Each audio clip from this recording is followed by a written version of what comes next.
Okey geng, sambung projek Wira Grand aku ni. Hari ni aku nak tukar seat Wira Grand aku ni. Seat Wira ni memang dah buruk weh. Aku memang dah lama nak tukar seat Wira ni tau. Mana taknya bau dia hapak. Lepas tu tengok tu, penuh berdaki dah siap ada package lubang kena rokok lagi. Alright, jom kita tukar. First kali aku kena buka dulu handbrake grip ni. Sebab aku nak buka panel tengah ni. Aku buka yang tengah ni sebab boot kerusi ada dekat bawah ni tau.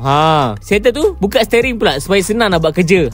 Steering boleh quick release mah. Kita guna kelebihan yang ada. Kedepankan tempat sandar ni dan tarik kerusi ke belakang. Dekat sini bawah cover ni ada satu bolt yang kena buka. Lepas tu korang kedepankan kerusi semula. Lagi sekali bawah cover ni ada bolt, tapi susah sikit dekat belakang ni. Jadi cuba cari area tengah-tengah untuk buka. Settle tu, dekat depan kiri ada lagi bolt. Buka juga dekat situ. Dan last sekali bolt dekat belakang kiri.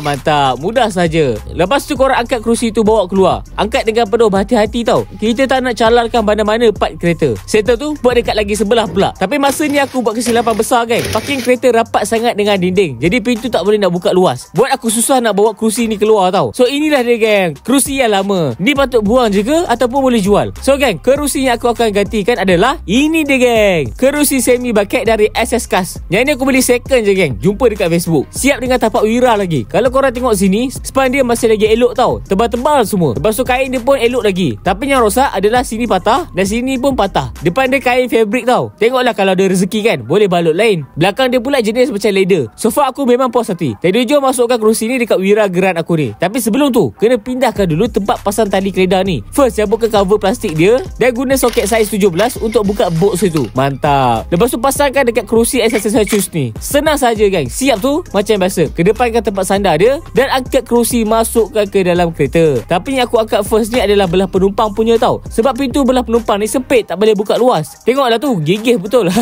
Lepas tu kaki dia tu tak selari tau. Jadi aku kena adjust dia bagi masuk dekat tempat bolt dia. Settle tu, apa lagi? Kasih ketatkan lah. Mantap. Lepas tu aku pasang pula belah pemandu punya. Sangat mudah. Guna step yang sama saja. Okey, lepas siap ketatkan bolt, aku pasang balik segala benda yang aku buka awal-awal tadi. Dan ini dia geng, kerusi baru untuk Wira Grand aku ni. Apa? Nampak berbeza geng. Korang masih tertanya kan, kenapa aku ambil SS Cast? Kenapa aku tak ambil Recaro? Sebab Mavic aku sekarang pakai seat SS Cast. Dan aku suka brand SS Cast ni sebab dia kena dengan badan aku yang berisi ni. Siap sudah pasang seat semi bucket SS Cast dekat Wira Grand aku ni. Jangan lupa follow aku untuk update seterusnya.